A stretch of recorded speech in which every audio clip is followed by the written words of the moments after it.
YouTube, the Hangout on air is live. YouTube was acting kind of strange today when I was trying to set up the event. So I hope everything's going to be okay. Yeah. It's just going to be the two of us, Leonie. I hope not. But No, I hope not. I And guess I we'll am do what we have exhausted. to do. Yeah. You're exhausted. Oh I no. am so physically tired. It's only 3 o'clock in the afternoon here, and I am like done for. Well, what's going on? You haven't I been think getting sleep? I slept so well the night before, but last night I didn't sleep well. And it makes such a big difference for me. Like the night before, like yesterday was just, I I kept catching myself being surprised about how alert I was. You Yeah. know, I didn't really start to flag until the evening, which was when you're supposed to start flagging. But today it's been Uh-huh. a different story. Yeah, so it makes Oh, such a big difference. Um, yeah. and how have you been? Um, pretty good. Pretty good. Yeah, yeah. Nothing exciting, but nothing Hmm. tragic. So I call that good. Just a peaceful, Good. quiet kind of life going on here these days. So yeah, talk Did to you my go out and vote grandson. already? I did. I have my I see. NYC vote sticker, Uh huh. and I went out about mm, 3:30 or so. It was crowded compared to usual, so I Yeah. had to wait a while, and I Mm, tend to go at different times, so I mm, don't really know the pattern, but usually I can go right in, no waiting. But today I had to like really wait online, and I was getting a little antsy. Of course, I was going to do my civic duty, yeah. regardless of how long Yeah. I had to stand there, but I was not happy about it. Yeah. I was on the New York Times website that the lines were much longer than usual. Yeah, that's what Benita just was telling me. Hmm. To other midterm elections, there's really a good turnout. So she's Yeah. not going to join us tonight. She's not feeling well again, so Hmm. that's one issue. But I think the other issue is, she's not actually loving this book, and so Mm. I don't know how much we're going to see her Yeah. during Yeah. this session. But and Nicole is working the polls tonight. Yes, I saw that post Polls. on the thing. Yeah, so she's not going to be here. Here comes G Moses. I'm glad to see. Okay. Yeah. And so I think, I haven't heard from Kim, so I'm hoping that she is still planning to join us Hmm. shortly. Yeah, so I was telling, Vanita about this chapter, which just coincidentally deals so much with the 26th presidential election.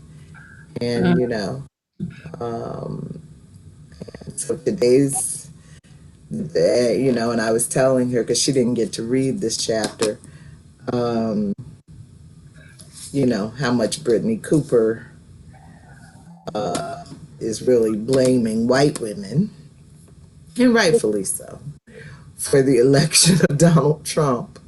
Yeah. But, if they want to redeem themselves, today's the day to do it. So, I don't know I how much don't know. you should rely on redemption given the history of the behavior of white people in America, but No, I agree. Hey, I Gio. agree. Hey, Gio. Hey, lady.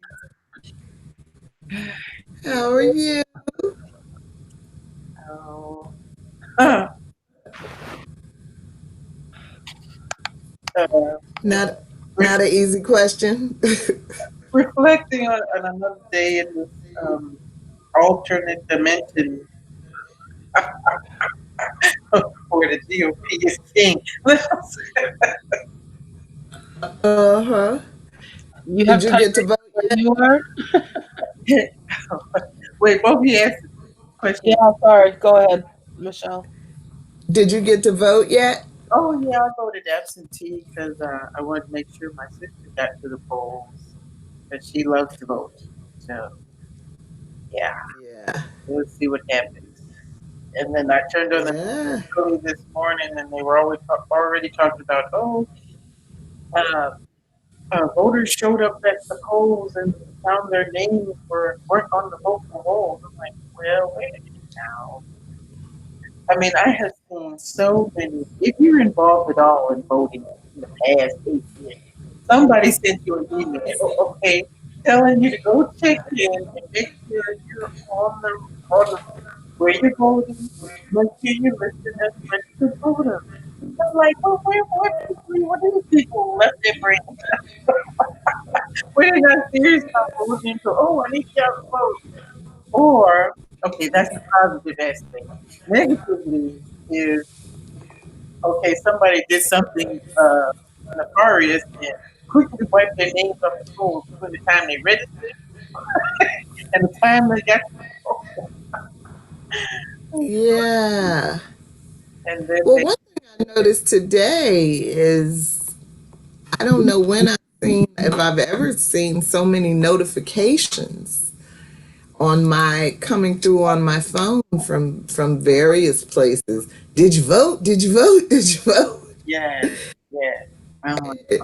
It's like, I have on Facebook, did you vote? Oh, wait a minute now. Who are you? yeah. Yeah, it's starting to really feel like pressure. I mean, I'm gonna always vote, but I could live without all this pressure. And maybe some of those apathetic people need pressure.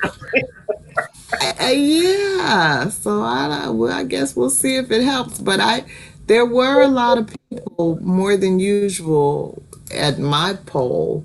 Did it seem like more than usual? Oh, you did the absentee, but you took your sister. Yeah, I took her, and it was the middle of the day, 2 o'clock, so not a lot, but that's when the older people vote. So there are lots of Mm-hmm. older people there. But from the news Mm-hmm. report starting early this morning, yeah, the lines were out the door, and Okay. I was looking to see what the ethnicity of the voters were. I'm like, okay, I see a lot of light skinned people, not too many brown Okay. people, but that who knows, you know, maybe it was just this news station I was watching, or they Uh-huh. just hadn't come in yet, so lined up. Because normally, when I do go to the physical poll, there are a lot of ethnicities that vote at my polling place. But the place where they were Okay. complaining about the people lost their weren't showing up on the on the voter rolls was in a district, Lexington, which is where the more affluent white people live. So I'm like, uh-oh, what's that about? Yeah. All right. Well, let me check my see if I see anything from Kim, which I don't think I do.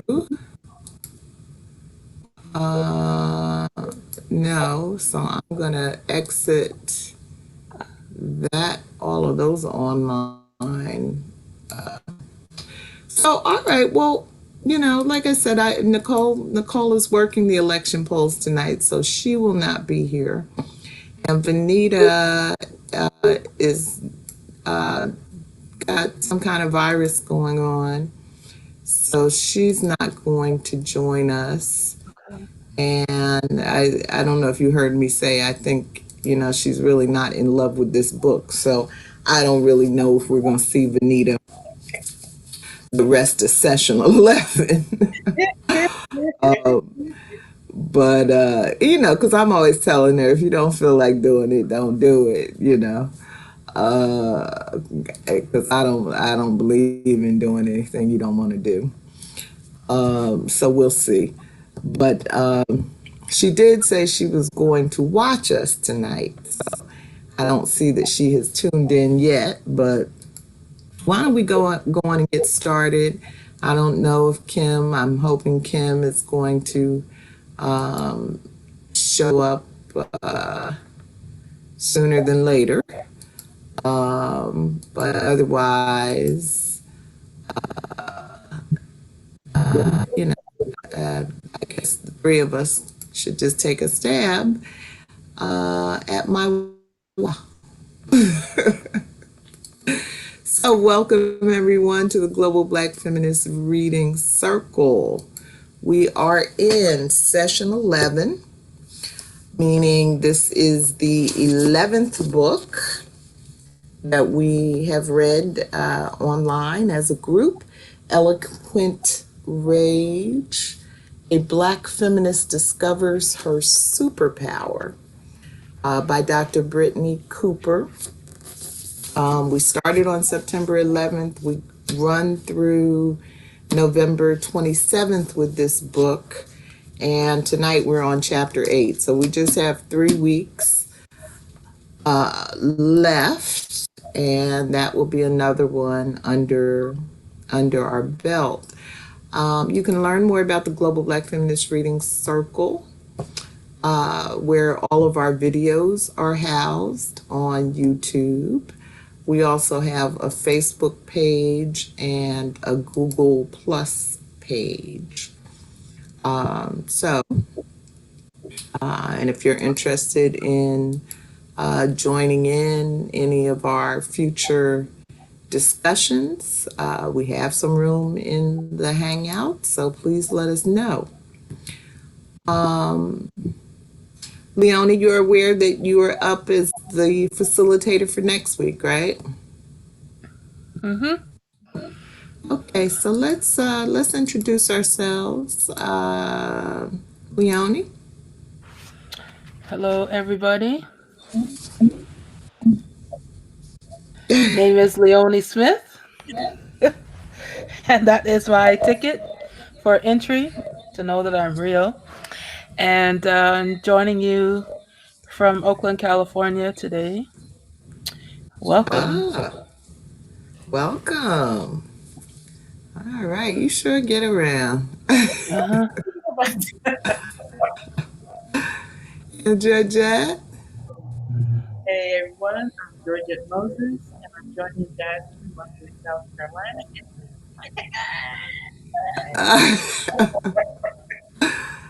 All right, and I am Logan Michelle Odom, based here in Brooklyn, New York, the Big Apple. So,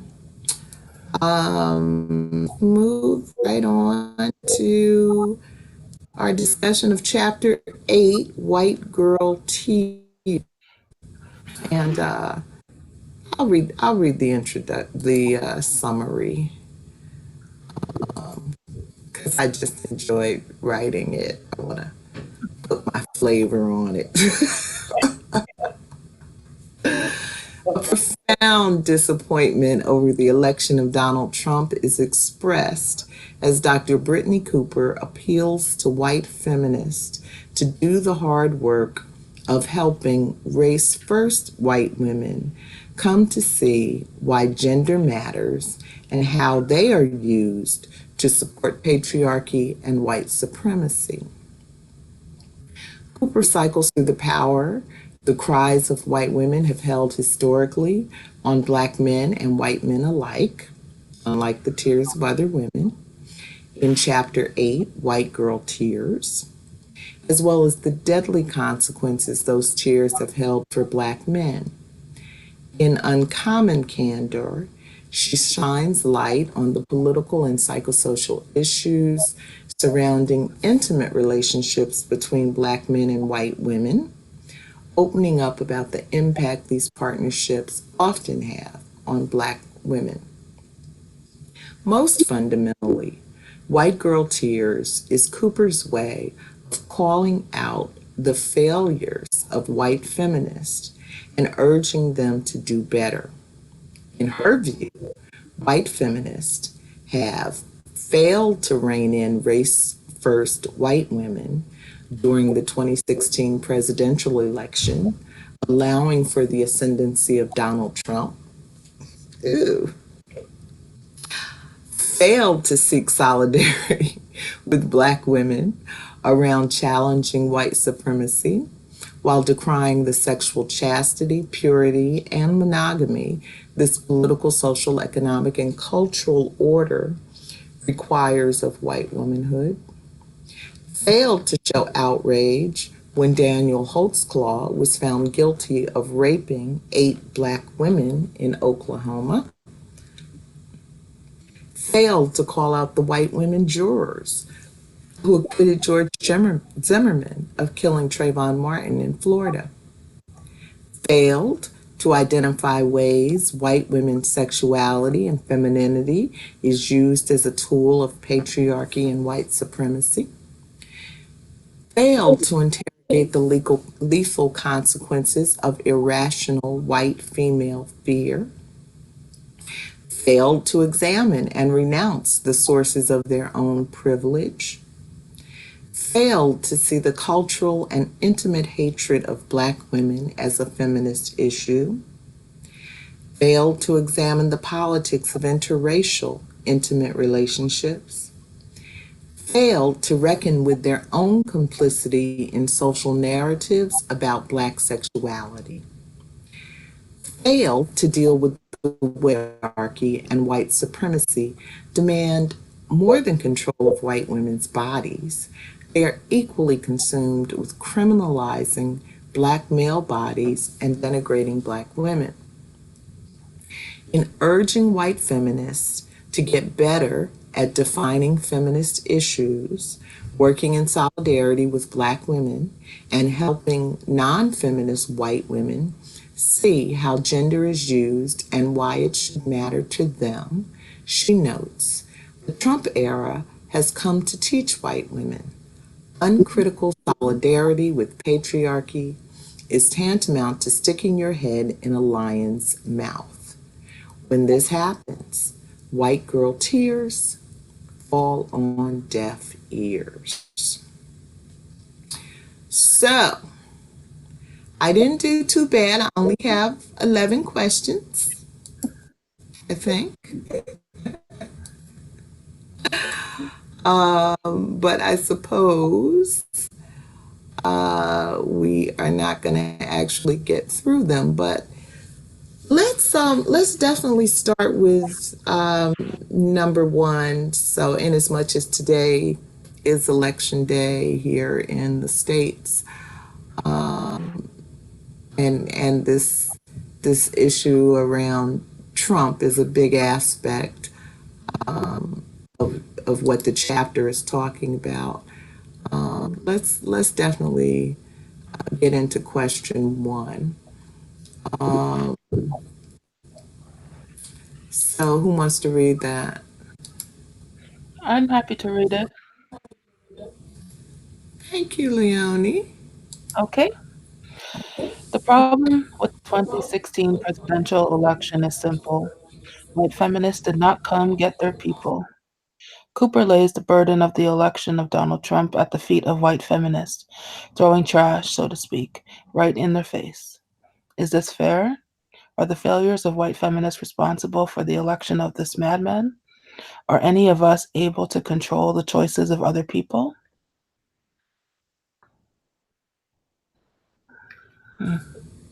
Thank you. Any thoughts about that? Um, I don't. I certainly don't think white feminists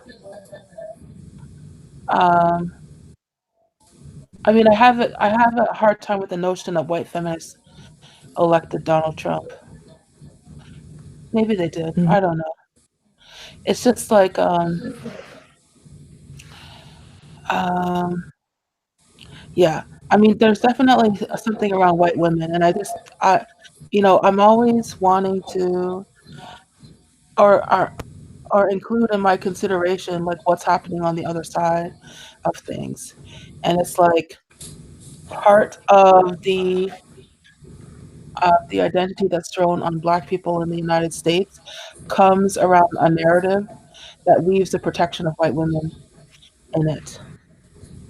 And there's this like, so it's not surprising that people would um, favor or would more strongly identify with the idea of whiteness over being women or over being feminist in the United States. I don't find that to be particularly unusual or surprising. I wasn't surprised by the election of Donald Trump. Um, and again, I'm finding with the reading of this chapter, it's like it's just so simplistic. I wish there was something deeper there, um, because I don't know whether or not um, just saying that what it's white women's fault just because demographically that they voted for him. I mean, it's to get at the why of that. I think would be really interesting, and I don't feel like we got there in this chapter, and so that would have been really satisfying. So I find that the statement around like whiteness or white women being at the reason why Donald Trump is elected, just to be too simplistic for it's hard to talk about because it's just so it's missing so much like meat or substance in the conversation. But I think I never to answer that question. Huh? I think I answered the question. Yeah. Yeah. Well, I don't think she's exactly saying that white feminists elected, are Right. responsible for the election of Trump, except that they didn't rein in their people. You Yeah. know, um, I don't think she's saying that they voted in mass for him. Yeah. You know, so Yeah. George. Well, that's well, that's her reasoning behind the failure of a movement that she would have hoped was more progressive than it turned out to be and more inclusive. And so I have to keep going back to something that Joel talks about, because he talks to all kinds of people all the time. And he says that white women who marry to white men, they either vote how their husband wants them to vote, or they vote a different way, but they don't let them know how they vote. So, I mean, it all depends on what in the world were women thinking when they got to the polls. I mean, did the husband hold their hand? I don't know. I don't know. Wait a minute. Hold on, Georgette. Leonie. Are you hearing Georgette clearly? No, it almost feels like No. your headset's not working. It's not. Yeah. Say something, Georgette. Hickory dickory dock. Yeah. That's So a little better. Huh? yeah, yeah, it's a little better, but not much. And there's also an echo, so I don't know where that's coming from. Okay, let me see if I see if I can fix it. Um, but Well, I, finish the point you were making, Georgette, and then maybe we can like do some troubleshooting. okay, I was just saying that that's one excuse, but I mean that's just one of the various reasons why we got stuck with this guy. A lot of us didn't show up. A lot of us slept after President Obama was elected and let the midterms get out of hand. Okay, you have to. This is a fight. You have to stay in it. Okay, if that's what you recognize, you can't sit back on your laurels because you saw. If you looked at Obama's presidency, he had to fight every day. Okay, he had to fight us. He had to fight the other people.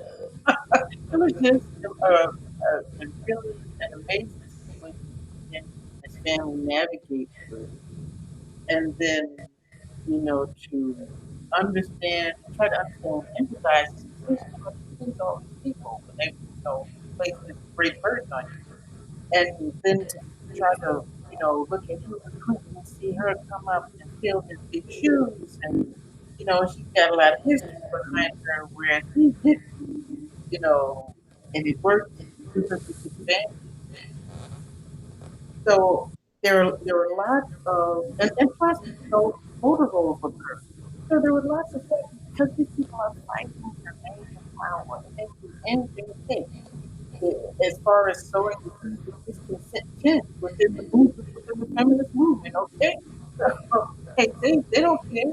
They kill people after breakfast, maybe during breakfast, because it's such a corrupted institution. So, yeah, sure, those women who thought wrong and voted incorrectly, I hope they are suffering consequences like the rest of us because they did. You know, yeah, they made the wrong choice, but they're not the only people who made the wrong choice. There were other factors involved, and just can't get the power. And definitely, we can't forget the Koch brothers. Okay? And another crazy billionaire, I forgot his name. That's a lot of money to come up with. You really have to be organized and in lockstep to go up against all of that adverse publicity and discord that they were able to sow in opposition. So we just didn't have to get them. We were sleeping. And that's it. Okay, thank you. So, yeah, why don't you try to do some troubleshooting because it really didn't get that much better. Leonie was saying it might be the headset itself. Okay, I'm gonna go come back in and see if that does. That's always a good idea. Okay. Um, so yeah, I guess for me, it, is it fair? Is it fair to lay all of this at the feet of white women, white feminists? Um, uh, I'd say no. I mean, in part because I agree with what I think I heard Georgette saying that there were a lot of other um, factors and failures going on. Um, but I also this idea that Cooper is developing that you can rein in your people. Um, I find I think it's a really big challenge. Yes, you can do um, some organizing. She mentioned things like writing think pieces and calling people out, and you can do all of those things, but um, but ultimately, I think it's very difficult to control the choices of other people. Um, if black folks were asked to take responsibility for all the black folks who don't vote, you know, um, you know, I don't know that I would want to own that.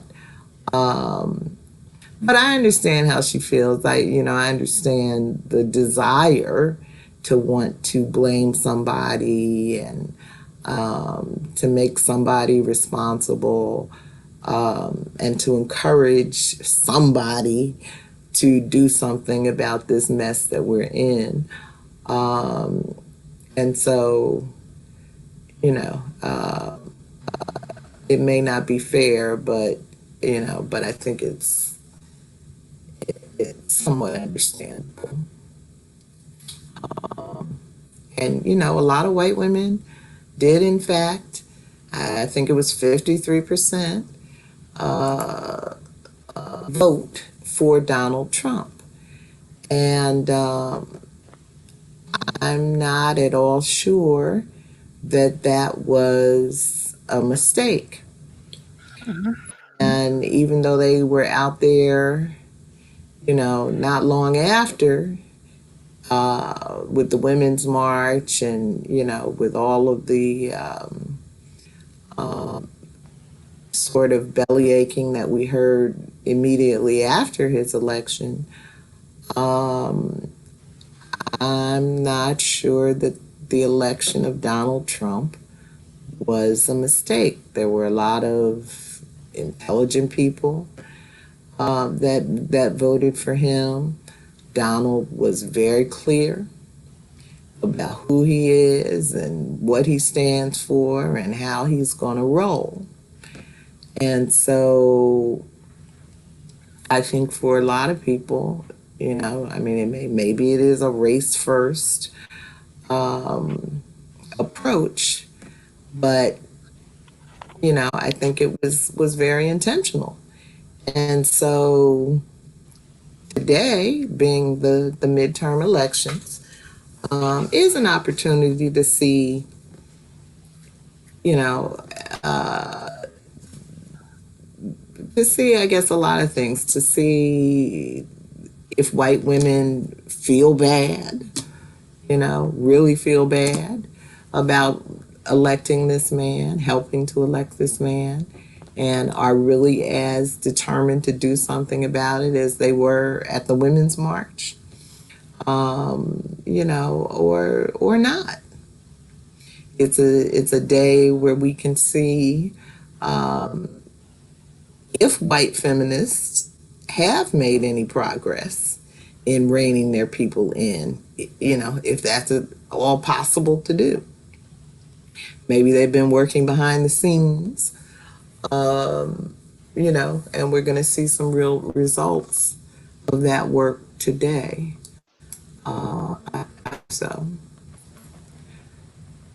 So, all right, Georgette, can we hear you now better? Okay, how's that? That better? Ah, Much better. Okay. Much better. Cool. Yeah. can I just say Okay. one more thing? Sure. Um,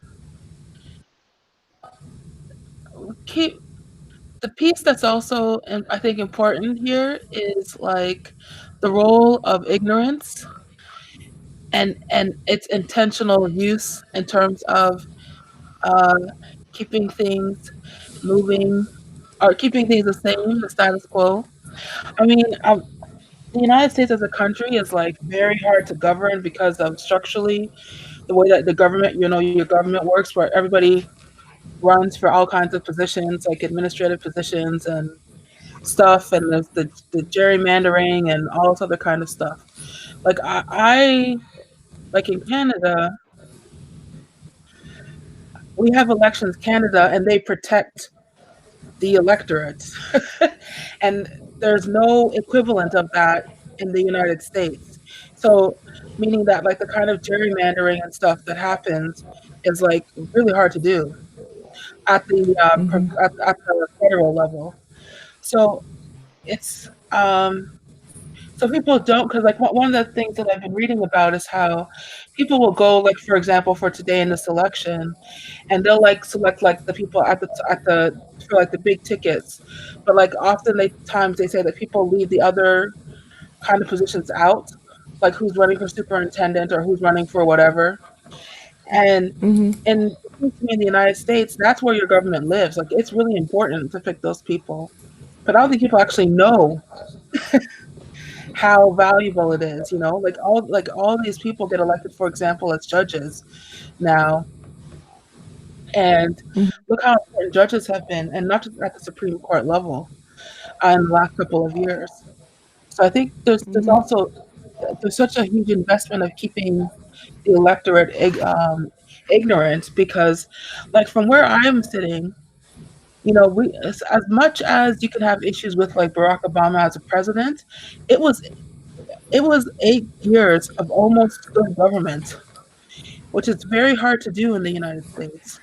And people just do not, and so these white women did not recognize or could not see good government and have said and chose to elect somebody who is not interested at all in anything that they're interested in other than protecting the idea of whiteness.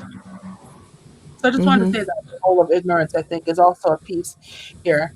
And also the fact that 3 million people did vote for Hillary Clinton did get 3 million more votes. So that's the other thing too.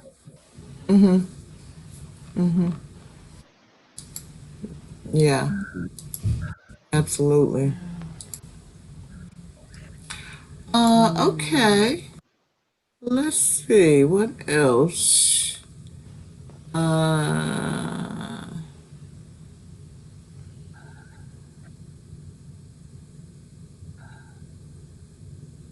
uh, let's look at question 3.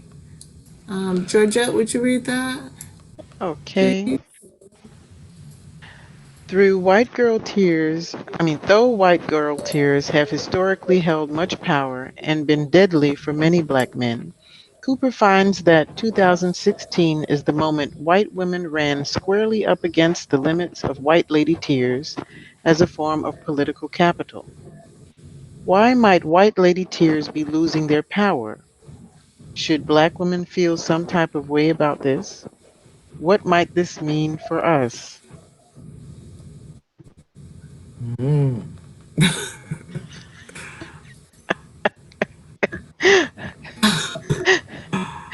Well, that's kind of a double-edged sword, isn't it?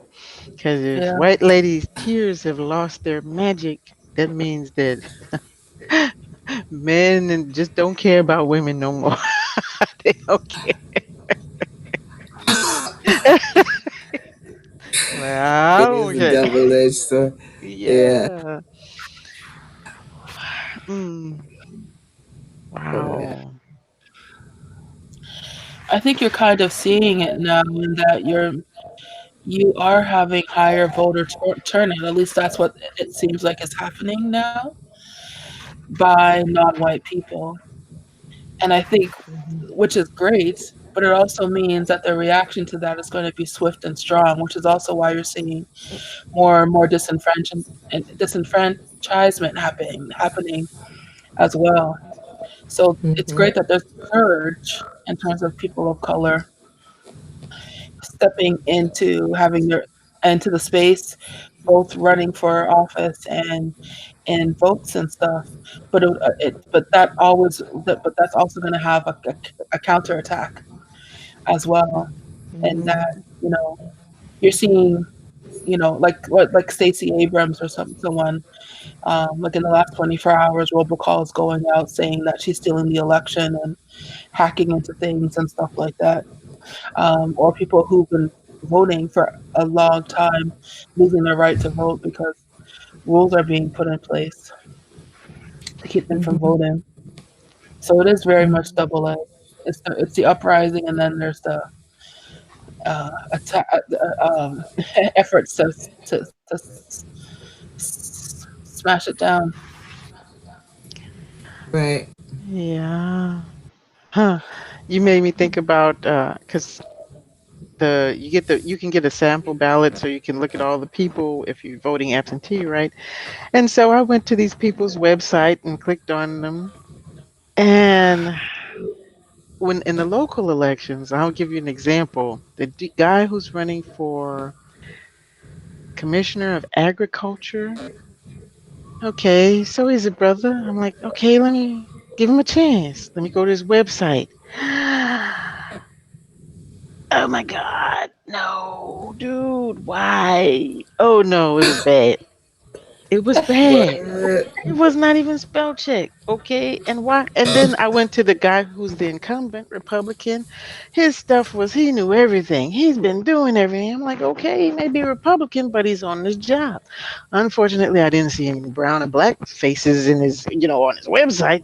But hey, that might be so we can still get voted in. There's such a convoluted way when you get to into the politics of what people perceive, and what you want to project. And so here you are, the only candidate running against this guy, Democrat, is like, oh, he ran at the last minute. He has no experience. Oh, your father was a farmer. That's not good enough, dude.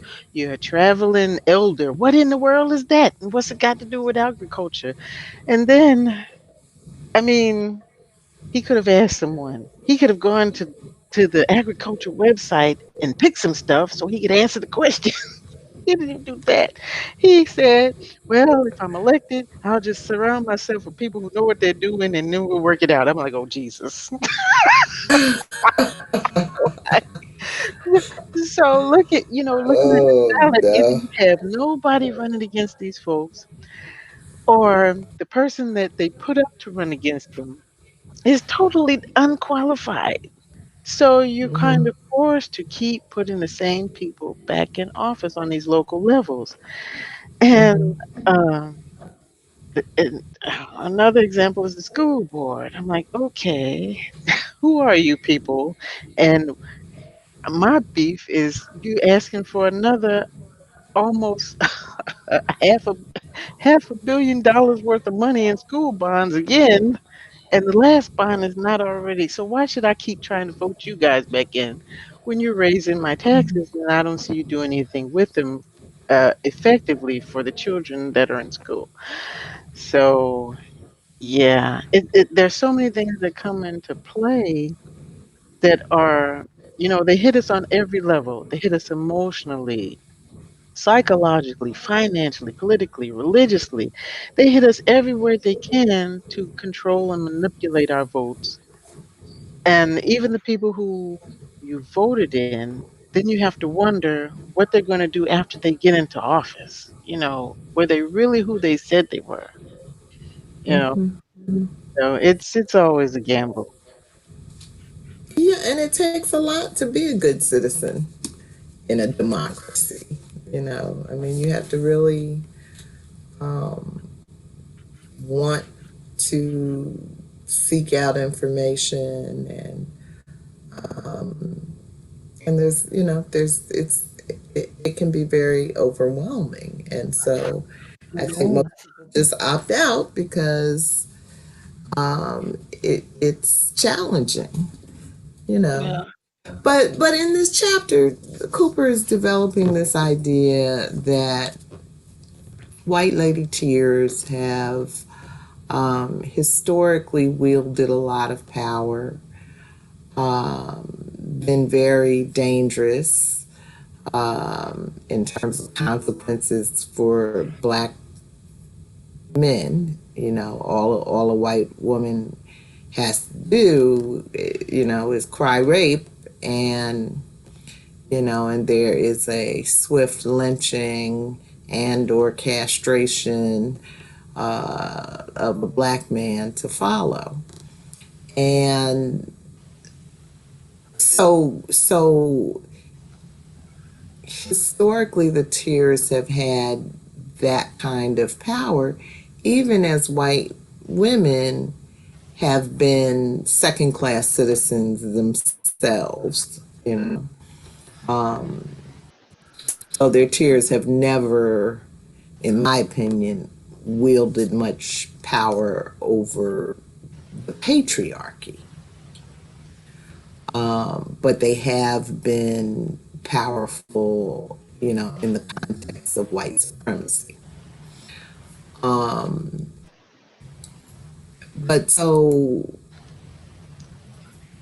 and in a way that that the rest of us really have not had much experience with.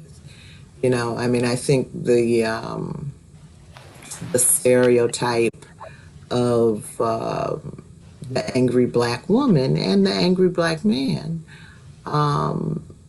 really are related to our cries going unheard. And so I think when your cries are unheard, um, they can pretty easily turn into rage, um, which can then come out, in a lot of different ways, healthy and unhealthy. Um, but they're not necessarily tears anymore. But I mean, I think that it's definitely a double-edged sword, Georgette. And I mean, I think that as human beings, ideally, our tears do evoke a response in others. From the time that we're children. If you're a child, you want somebody to notice that you're crying and to be sympathetic to whatever it is you're crying about. And hopefully if that happens, it puts you on a track to developing, you know in a healthy way. But when your cries are not tended to, then that puts you on a different track. And so I think that to the extent that white lady tears are increasingly being ignored does not bode well for the rest of us.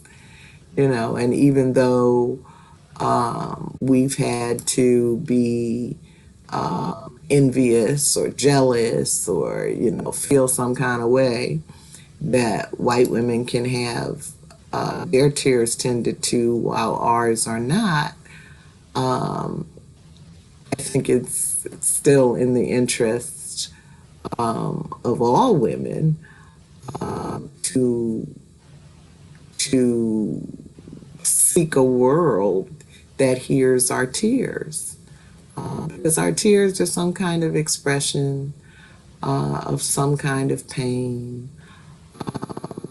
and a suggestion that something needs to happen, something needs to change. It's not always justifiable, but we want to be heard. So that's how I feel about question 3.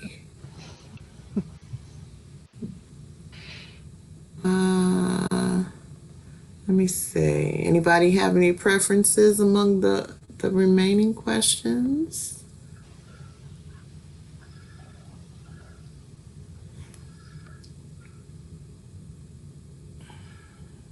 Yeah, we can do 4. Okay, you want to read it, Leonie? Sure.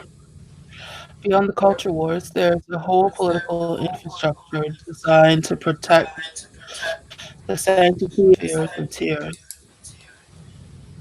White women's complicity and participation in state violence toward Black people has a long and sordid history. Black Lives Matters came along at a time when it was almost routine to see the tears of Black mothers mourning the loss of their sons, taken by the fears and hatred of white men and women.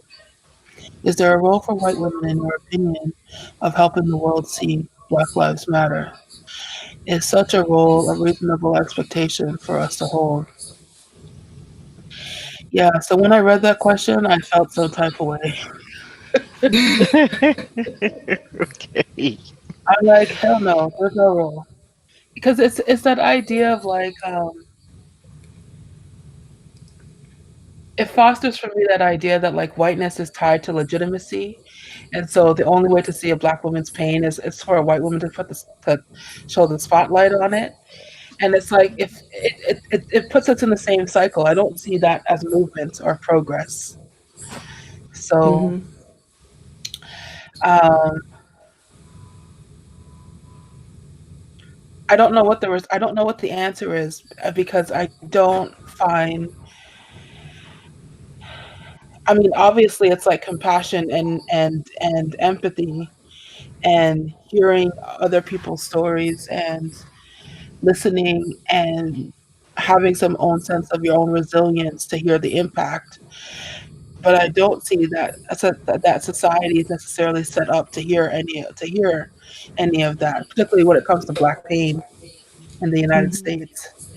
So I don't have a solution, but like the idea that like white women can legitimize Black pain is just like not something that I'm. Ugh, like I can feel it in my body. It's just like nope, yuck. Yeah, well, you may have noticed from the slant to my questions that I'm feeling some type of way about that too, Leonie. Yeah, And and I do feel like a lot of what Cooper is doing in this chapter is placing at the feet of white women both the power and the responsibility um, to deal with things that I think um, really we should be in the forefront of. yeah, And I don't know that there's no role. I mean, yeah, the listening role, when I was a young woman, let's say 70s, 80s, there was still these kinds of encounters between black and white people, where you'd have, I think Cooper managed to get through this entire chapter. I may be wrong, but I think she never used the word fragility. But you had these encounters where black people would try to express their pain around XYZ, and white women, would end up, um, in tears. yeah, And not tears of compassion, but tears of deflection. hmm, Tears of having been called out, tears of trying to shift the discussion. And so it became really to have anything productive come out of these meetings of the races. And so I do think there is a listening role that that can play, should play in helping the world see that Black Lives Matter. Um, and that in itself would be a big deal because um, their own education, their own willingness to expand their awareness and understanding of other people, is a big part of the work that needs to be done, that we can't do for them. It's a openness, a willingness, a thirst, I think, that has to come from them. But yeah, I felt a lot of that in this chapter that Mm-hmm. Cooper is really expecting a lot of white women who have not ever demonstrated capacity to be this self-aware. Mm-hmm. Mm. Georgette, anything on question 4? Wow. You both of you gave me some things to think about, and I definitely like your terminologies that you used. The complexity of power and responsibility, guilt and deflection, self-awareness, which goes along with empathy. Putting your because when the encounter between George Zimmerman and Trayvon Martin was described by the juror in this text, it made me think about, well, putting myself in his shoes. So the juror could not put him or herself in this young man's shoes. They could only put themselves in Zimmerman's shoes. Mm-hmm. And I think that's part of that's wow, that isn't that that's really the whole crux of the problem, because you want to have the benefit of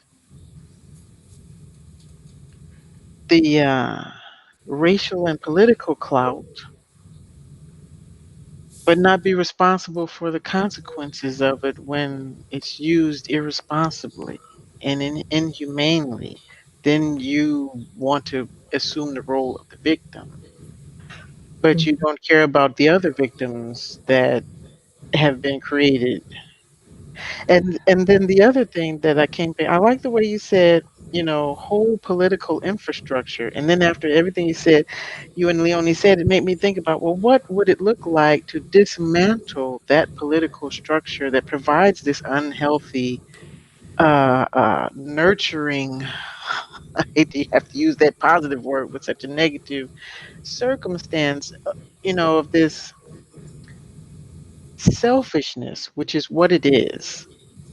How do you get people to not be selfish? And because they're rewarded for being selfish, you're Yeah. rewarded for being falling back into the safety of your whiteness, or your evangelicalness, or whatever is the most popular group in power wherever you live. Yeah. So what does that look like? And then the dismantling of it, would that place everyone in jeopardy who's trying to live a whole human existence? And who could do it, without being called, I don't know, communist, fascist, antichrist? They have all these terminologies for people who are just trying to be human, and enjoy the wealth of the land because it should be shared. And ah, I just wondered, what would that the dismantling, the proper dismantling of that political infrastructure look like? What would that look like? And has anybody ever attempt to try it and lived to tell about it? Because we do Mm-hmm. kill those forward thinkers, don't we? But Well, I think that's part of why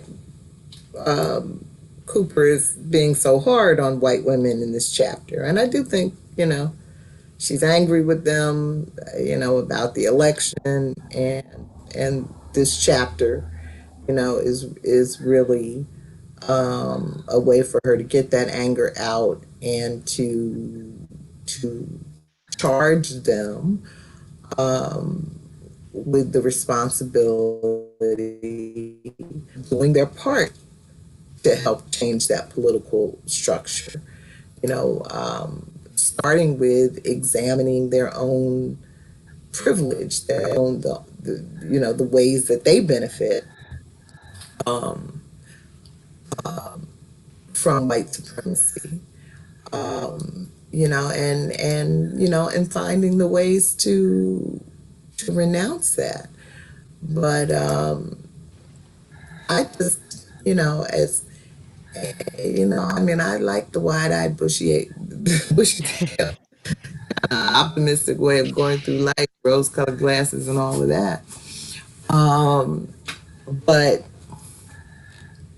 I just think that human beings have a very hard time examining and renouncing their own privilege. You know, we may well understand that we have different privileges, but letting them go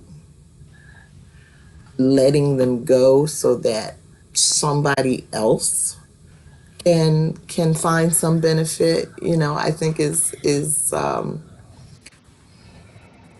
really asking human beings for a level of selflessness that is uncommon in such an individualistic kind of culture that we have. So, for example, as Black people, you know, in America, we enjoy a certain level of privilege that comes from being an American.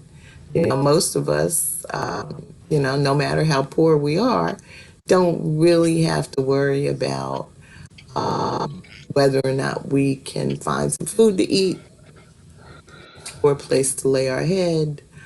And you know, and it doesn't sound like much, doesn't sound like privilege, but not everyone has even that, you know. Um, so if we were challenged to let go of some of that, to just try to make sure that everybody in the world had access to food, that's more than we want to do.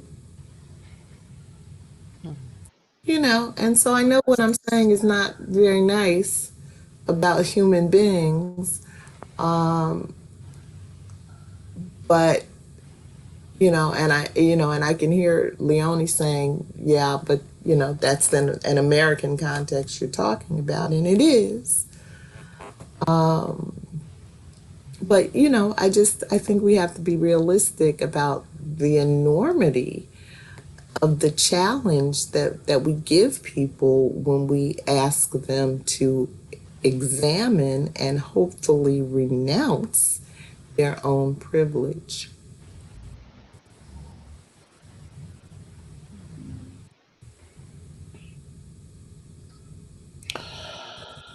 Um,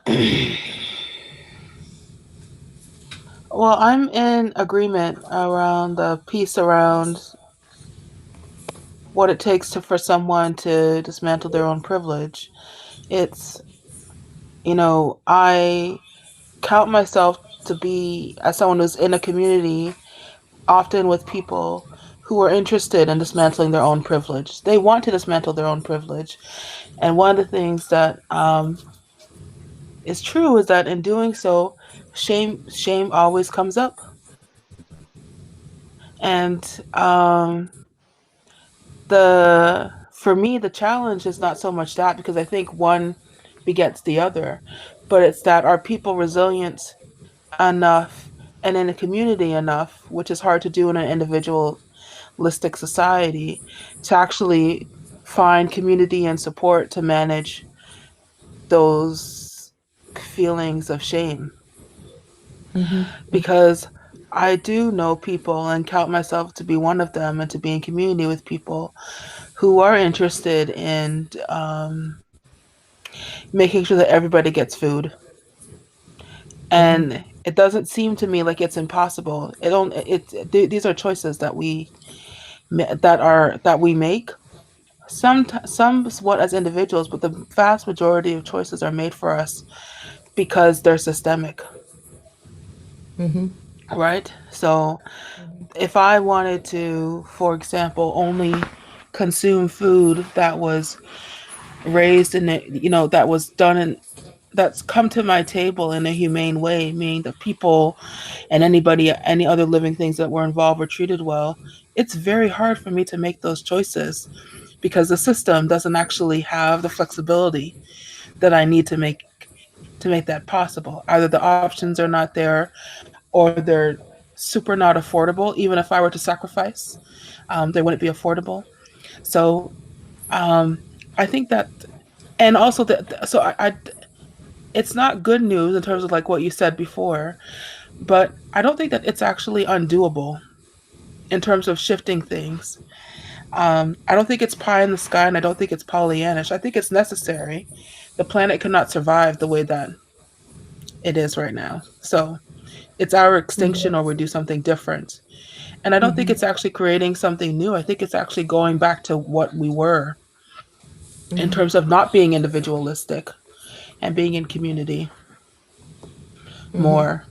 You know, we've talked about that a couple, like last week, I think, and with this book around, I think specifically that context was within the Black community.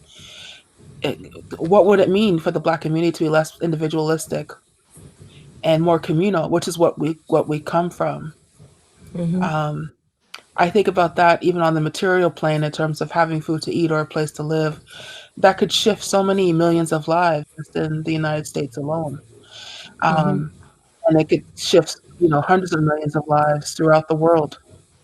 Um, and there are choices that we can make as individuals to move that forward. Yeah. Well, I like your optimism. Yes. It's Give me optimism hope, fueled by Leonie. work. It's Yeah, fueled it's by still work. hard work. Yeah. It's still hard. Yeah. It's still I, I hard was work, and I was journaling this morning, and I came up when I was journaling with this idea that it's not just that I want to have impact, but I don't know.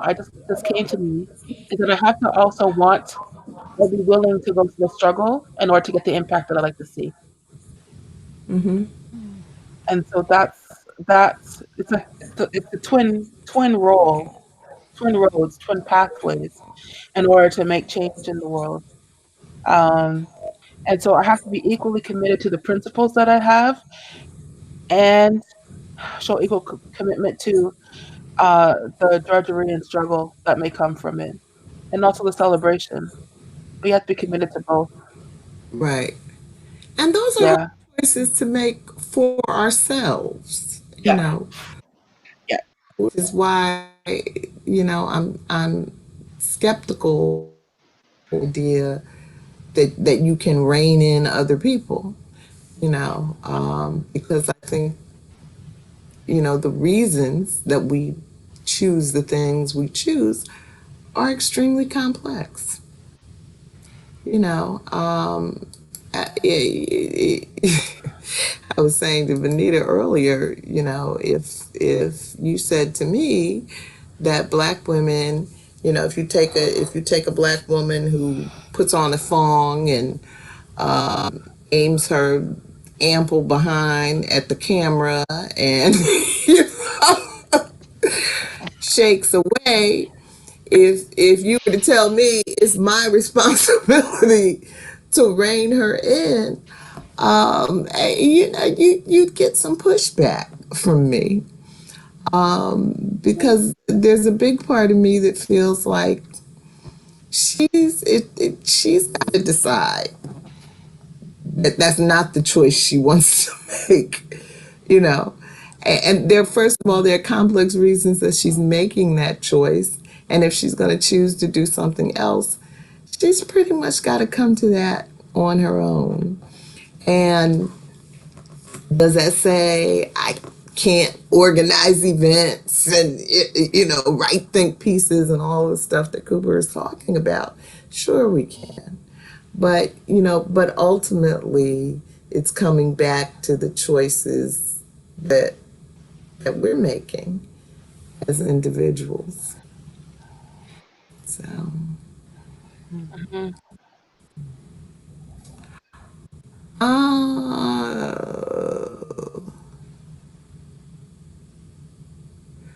let's. I feel like whenever I have an agenda that includes questions about Bill Cosby, I feel like and I may be wrong, but I feel like I skip over those questions. Yeah, you do. So we need to Do dive I? right. We need to dive right into number four. I mean five. Because it's just so much to chat. Go ahead, read number 5. Okay. To find out that there are very compelling reasons to believe that Bill Cosby raped dozens of white women and began doing so during the racially volatile 1960s has been hard for many African Americans to accept. Did the crimes of so many white female accusers against Cosby make it easier or harder for you to believe these accusations? Do the cries of so many white women in the Me Too movement lend more urgency to the issues of sexual harassment and abuse? When Black women cry about sexual harassment and abuse, does anybody listen? Oh, well, you know what the answer I is to that listen. last one. Well, I well, listen. the Tupac people. cares if don't Yes, you nobody do. else care. Yes, you do. Well, other victims listen because they have empathy, because they've been through it or been, near it. But when we put people up on a pedestal or we accept others' placement of that person up on a pedestal for us, they created the little god, and then we were like, okay, why not? That God's got clay feet. And often then we find out he also has a black heart, and a big rap sheet behind him, that eventually, as the Bible says, the truth will out. Okay. Because somebody's got something on you, which is I pretty much believe. Bill Cosby, we don't know who he was because we don't personally know him. The people who personally know him knew, hung out with him, probably did some of the stuff he did, and it was okay in his group at the time. And then when um Dr. Cooper brings up icebergs soul on ice, I'm like, oh Jesus, not that. I know. When can we ever get away from the It's so pathology ugly. of, It's so ugly. I know, like, Lord, there's so much to deal with, and here we are back in the we trying to get away from slavery, and you still trying to tell us, yeah, this is why we still don't love y'all, because you made the change. We didn't do it alone, man. We didn't do it alone. Yes. And which is just to say that as uncomfortable as reading that passage was, it goes back to, yeah, there was something wrong with the guy who wrote that because he was finding an excuse to do what he wanted to do. Okay? That was his mentality. He wanted to do a thing, so he found a great excuse. And then he wrote a book about it so he could get rich and convert some other people behind him because it was power. It was about power. And so I think Bill Cosby was about power because that's what rape is, because it can't possibly be so entirely sexual because we hear about it happening in the hip hop community and people in the entertainment community having to do the casting couch, little children. So it's a power thing, and then until well, shoot, we just have to take a real good look at it. Stop hiding it behind closed doors. Then then it won't be a shock. Oh no, not him, because then it'll make it easier for us to believe the victims. You Right. know, whether it had been one or a million and one, did you do it? Can you prove you didn't do it? Are there people who we can believe that can either attest to your character one way or the other?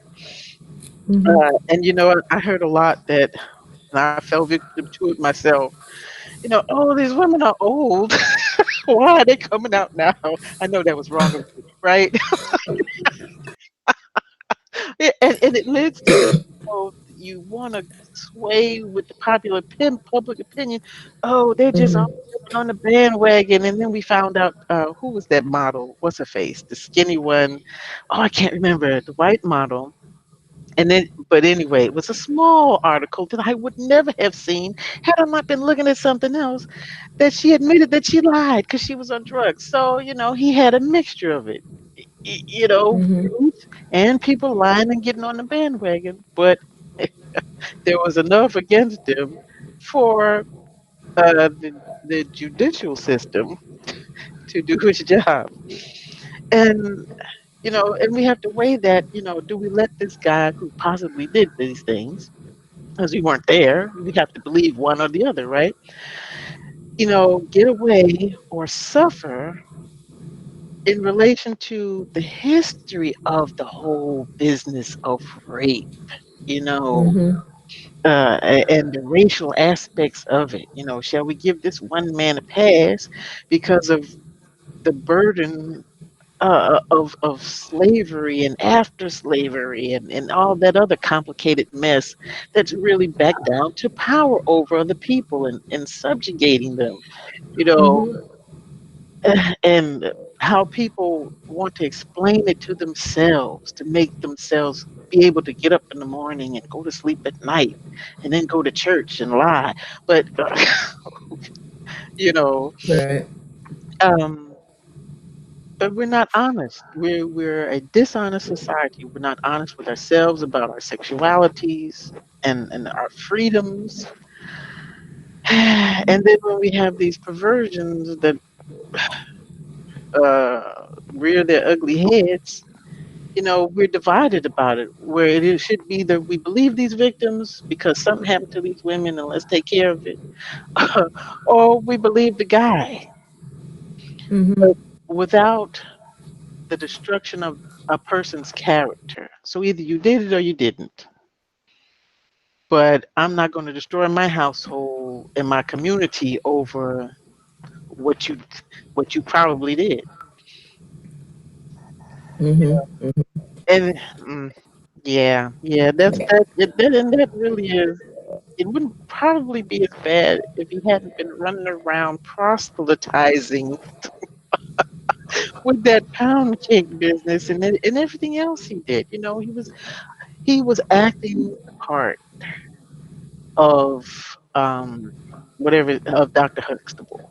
He was not Dr. Huxtable. He was playing a Mm-hmm. role, and it became real to him,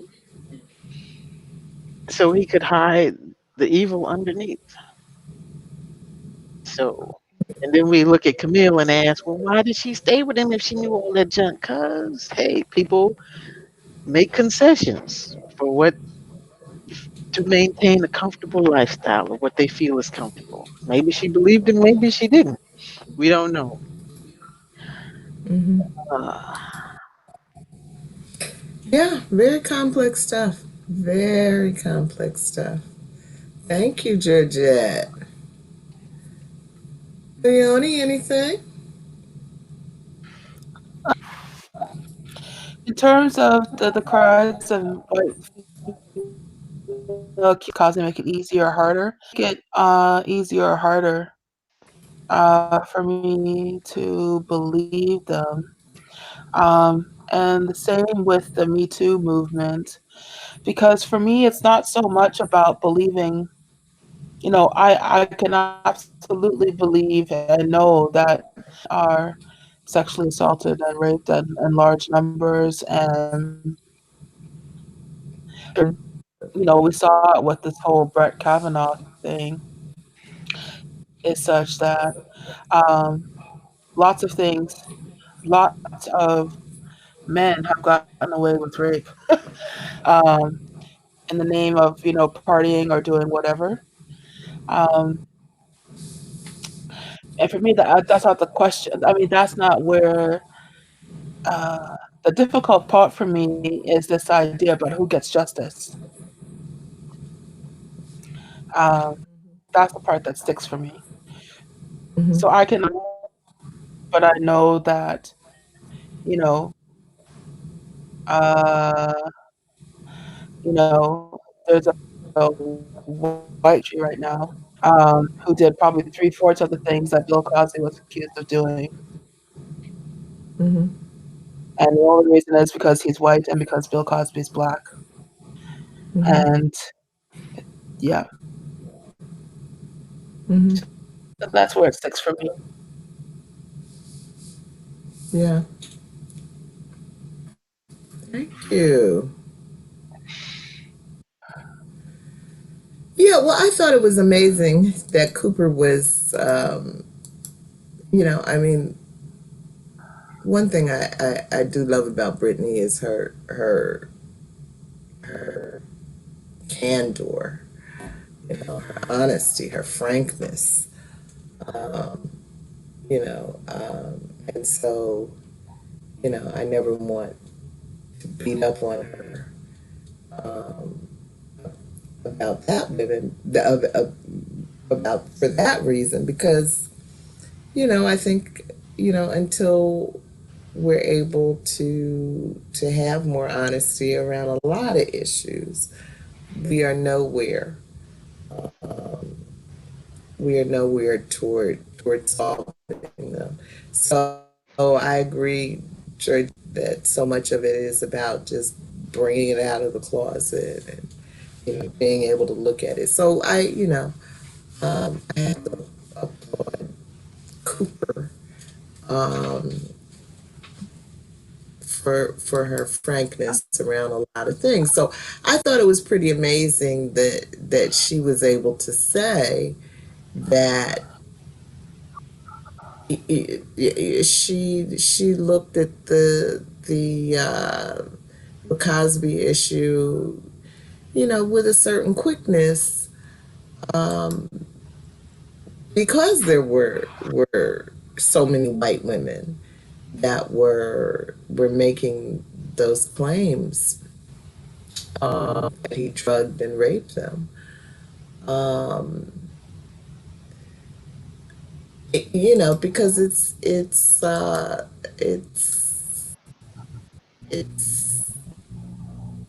I think it's hard to be honest about the ways that white supremacy have influenced us, in so many ways. It's hard to hold that. It's hard to be honest about it. And so if we can't be honest about it, um, then we're not really on a road of sort of decolonizing our minds. So I applaud her for that.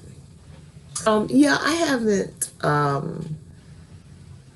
really wanted to have a whole lot of conversation about the Cosby situation because I could see how difficult it was for Black people to, um, especially Black men, to even consider the possibility, that he might be guilty. Um, and I just, I think that as much as the history is real and does muddy the waters, and even though, as you say, the judicial system did its job, Georgette, the judicial system itself has muddy waters when it comes to Black folks. Um, and I think, to a large degree, we'll never know. Um, in a lot of those cases, what's true and what's not true, because not only is rape very often something that only the two people involved really know, but there are a lot of crimes, where really only the two people that were there know exactly what happened. But when you're serious, when you're taking an accusation seriously, then you can look for evidence. you know, you can look for hard proof, and some things can be proved. And so, but when you just automatically dismiss something as no, it couldn't have happened because of racism, then I think we shut down our minds, we shut down the process, of even looking for evidence. Like in the Kavanaugh case, what could you possibly do in a 1 week investigation? Mhm. You know, other than Mm. say, well, we tried. Did you really? Did you really? And how much trying did you do when you had such a narrow range of who you were willing to talk to, who you were willing to investigate? And so that's a lot of what concerned me as the Bill Cosby case was playing out. That I saw so many black people just being shut down, um, without any evidence, without even wanting to hear what evidence there was, because of this kind of blind support that we tend to have, for people. As Georgette said initially, we put people on a pedestal. You know, we do it with preachers. We do it with doctors. We do it with all kinds of people. And then when their humanity, um, their frailties, their imperfections, become clear, or show up, it's hard for us to really see them and deal with them, and so we stay trapped in situations that really should be dealt with. Um, like I'm thinking about preachers that get exposed as having sex with little girls and little boys, and or that kind of thing going on in the church. And rather than deal with that, we very often say, this can't be happening. And we show up again on Sunday, and sit there and pretend. So I think it's a very unhealthy approach that we take in a lot of situations in the black community, or maybe wider than that. Um, so anyway, I applaud Cooper, um, for her very intense honesty around a lot of issues, especially issues that come up in this chapter, um, like Cosby, like interracial dating, which she really goes in on. Um, and the sources of, concern about white women. It's all very difficult stuff to be honest about. So go Cooper. Mm. Yeah, that's a small and and powerful chapter there. Yeah, Mm. she covers a lot of ground here. Yeah. Yeah. Who wants to choose another question? We have a little more time. Oh, it's 7:28. Maybe we can touch on something. One more. Jay, you're on the screen. Why don't you choose one? Okay.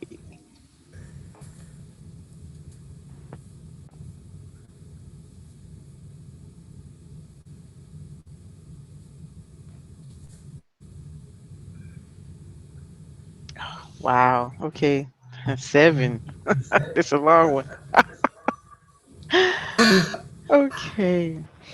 In looking at the ways white feminists have failed to call out their own, such as jurors in the George Zimmerman case and the trial of Betty Shelby, as opposed to the ways black feminists have called out the alleged wrongdoings of men like Bill Cosby and Nate Parker, she finds white feminism has worked hard to make the world safer for white women, but it has stridently refused to call out the ways that white women's sexuality and femininity is used not just as a tool of patriarchy, but also as a tool for the maintenance of white supremacy. She notes the price black women pay for calling out black men and finds a common bond between white women and black men. who share a kind of narcissism that comes from being viewed as the most vulnerable entities within their respective races. The male privilege accorded black men and white privilege enjoyed by white women bind the two groups. Cooper goes on to explore the psychosocial issues of frustrated black male patriarchs, some of whom develop perverse notions of freedom found only between the legs of white women. Clearly, Cooper sees calling out as an effective strategy in promoting progress. Do you agree?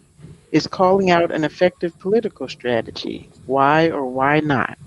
Do you think that most people are capable of the level of self awareness involved in understanding the sources of their own privilege and perversions?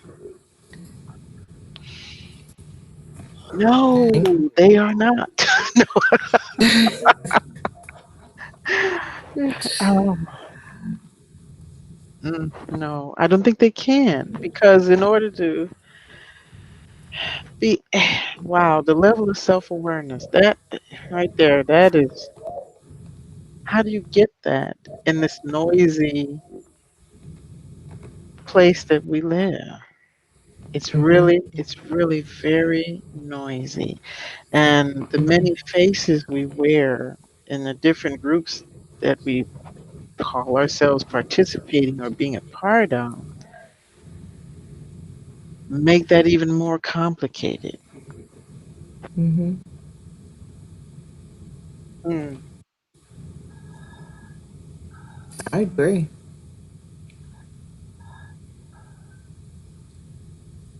I Yeah. agree. It's very hard.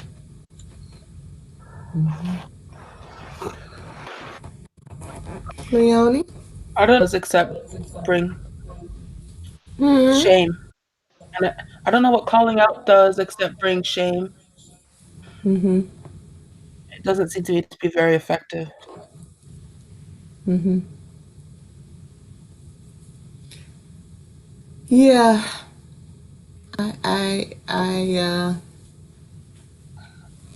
I feel the same way. You know. Um,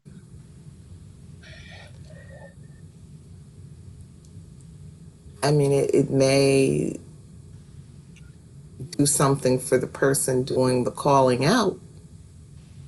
You Yeah, know, it feels good. it feels good. Yeah, but I don't know that it's an effective political strategy. I don't know that it leads to the kind of change um, we may be seeking. And I mean, we haven't heard much, or I haven't heard much from the Black Lives Matter folks for quite a while, and I don't know why, but I know that media um, in this country, certainly is not going to spend a whole lot of time um, looking at people's protest, about much of anything really. Um, but nevertheless, I get the um, there was this philosophy that they had at some point, of doing this kind of performance protest, block the highway and, big dramatic events like that to kind of stop people in their tracks and get them to hear. Um, but I don't know. I just was never real hopeful that that you can really change people like that. I mean, there are some structural things that, if you're just talking about changing laws, you know, systems, structural things like that, policies, rules, regulations, departments, politicians, um, that's all doable. But, underneath all of this that has always been there is it's what's in the hearts and minds of people. And, and laws can't change that. They can't touch that. That is this level of self-awareness that I agree, Georgette, is very difficult to get in our noisy world. I sit here in New York City, uh, constantly under threat of noise pollution. Um, it's just it's either in you, I think, to seek the kind of space where you can kind of get in touch with yourself, where you can kind of work on expanding your own awareness, um, or it's not. And if you're not that person, um, it's not coming easily. Um, so unfortunately, I do not think most people are capable um, of the level of self-awareness needed to really examine your own privileges and perversions. And that's a sad note to end on. Somebody say something hopeful, Leonie. Sun will rise again, and there'll be more Democrats in the House. Okay. All right. Do you have a hopeful word for us, Georgette? Huh? This too shall pass. This too shall pass. So meditate and be prepared for it. Yeah, I mean, it is. I mean, kind of sad, basically the issues that Cooper is grappling with in this chapter, it's very old stuff. It's Yeah. kind of the two steps backwards, one step forward kind of dance that we've been in around a lot of this stuff. And I just wonder how many generations of young black women and young black men are still going to be dealing with these questions at at this level. That's where we are. So let's go turn on our TVs and women have come pouring out of the woodwork to denounce the work of Donald Trump and to redeem their own reputations because they have seen the light, Sounds good. developed the awareness, and they are Yeah. ready to work in solidarity with people of color. Mm. Now that's a positive statement.